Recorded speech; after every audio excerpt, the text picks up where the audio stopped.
viongozi, familia ya Wamalwa, wenzangu wa Kitale, Mirembe, Mirembe bosi, Mirembe handi, hamjambo, Kitale mpo? Asanteni sana. Naomba radhi kwanza kwa sababu ya kuchelewa. Vile mmesikia kutoka ndugu yangu, nilikuwa nimetembea Ethiopia huko, pole hata sauti imepotea, lakini mnanisikiza, si ndio? Asanteni kwa ukaribisho wenu.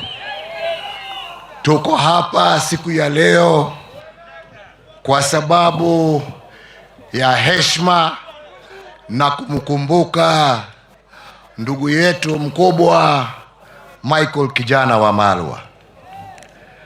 Michael Kijana Wamalwa alikuwa kiongozi wa taifa letu la Kenya, lakini pia alikuwa rafiki yangu, alikuwa mtu ambaye tulikuwa tunaheshimiana.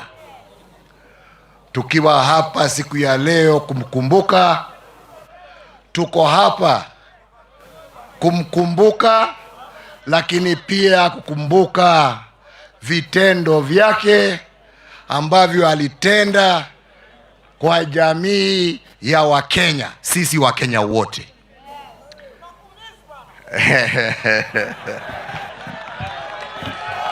Asanti.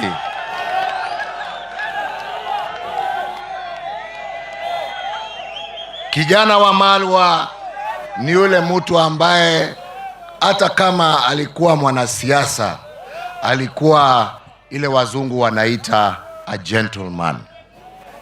Hakuwa mtu wa vita, alikuwa na neno yake kulingana na maono na haki yake, na hakuwa na vita na mtu yeyote.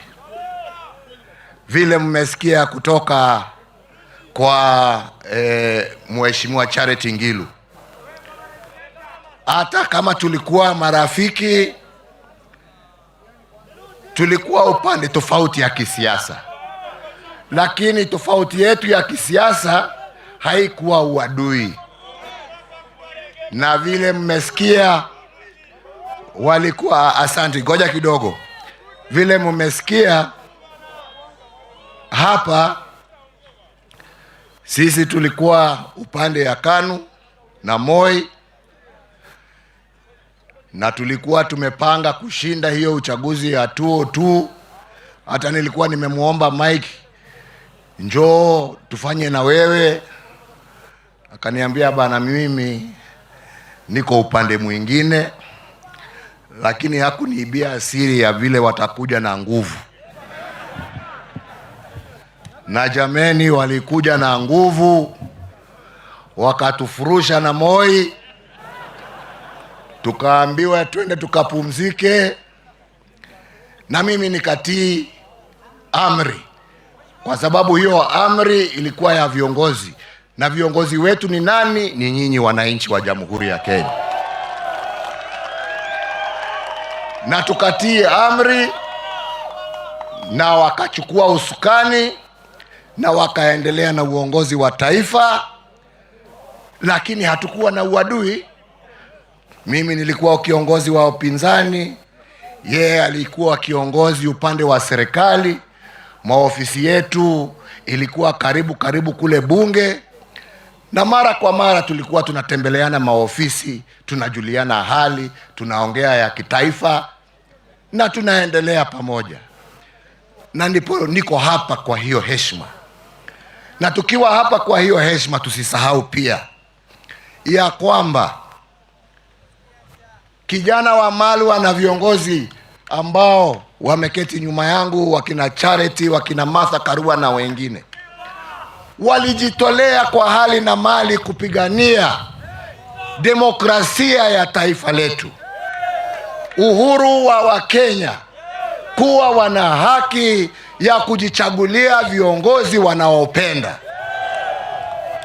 Na mimi niko hapa siku ya leo kusimamia hiyo haki.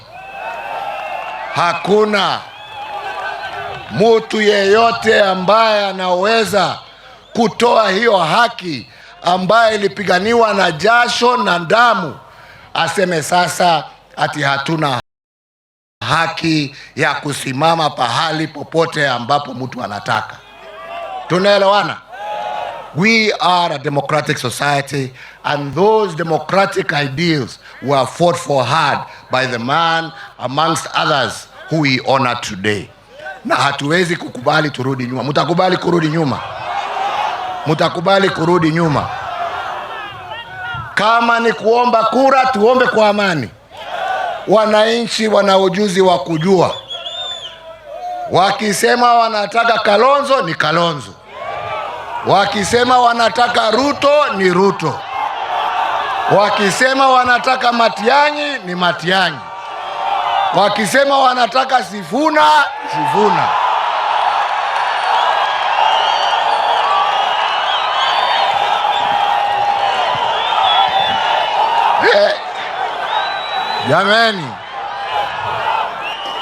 Jameni, chungeni. Mimi sitaki kuitwa sponsor bana. Mimi sitaki mambo mingi.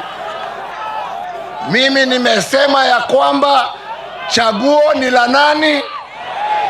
Chaguo ni la nani? Na hakuna haja ya kulazimisha Mkenya yeyote kwenda upande huu au upande huu. Wakenya watajichagulia wenyewe. Na mimi naomba viongozi wa kisiasa tuende kwa wananchi kwa amani. Tuhubiri yale ambaye tuko naye kwa amani. Hii mambo ya kuzuia wengine kufanya mikutano, ya kufanya nini ni kurudisha Kenya nyuma. Na tunataka kusonga mbele. Kama unataka kura, omba kwa unyenyekevu. Wananchi watakupatia ama wakunyime. Hata mimi niliomba na nikanyimwa. Nikarudi tena nikaomba nikapewa. Ama ni namna gani? Na watu wasiseme ya kwamba yale ambaye nasema mimi naingilia siasa. Mimi sina haja na kiti yeyote. Tunaelewana? Mimi nashukuru Mungu kwa ile miaka amenipea kuwa kwa uongozi, na nawashukuru wa Kenya kwa kunipatia hiyo nafasi. Hii nafasi sasa ni ya wengine, na Wakenya wenyewe ndio wataamua ni nani. Lakini wajue ya kwamba unajua kila mtu anaweza kusema anataka, lakini Mungu anaamua ni mtu mmoja peke yake. Wakitaka mema, wajaribu kutafuta njia ya kuungana, watembee pamoja na waheshimiane. Si ni kweli? Tumekubaliana. Kwa hivyo, kwa sababu ya hali ya anga, na bado kuna wengine labda mnataka kusikia sauti yao, mimi nasema Kitale, Mungu awabariki. Mungu aendelee kulinda marehemu hayati kijana Wamalwa, aendelee kulinda familia yake, na aendelee kushikilia taifa la Kenya. Na nyinyi wa Kenya, musikubali kugombanishwa. Musikubali kugombanishwa. Muungane, mukae kama kitu kimo. Mungu awabariki na walinde. Asanteni sana. Thank you.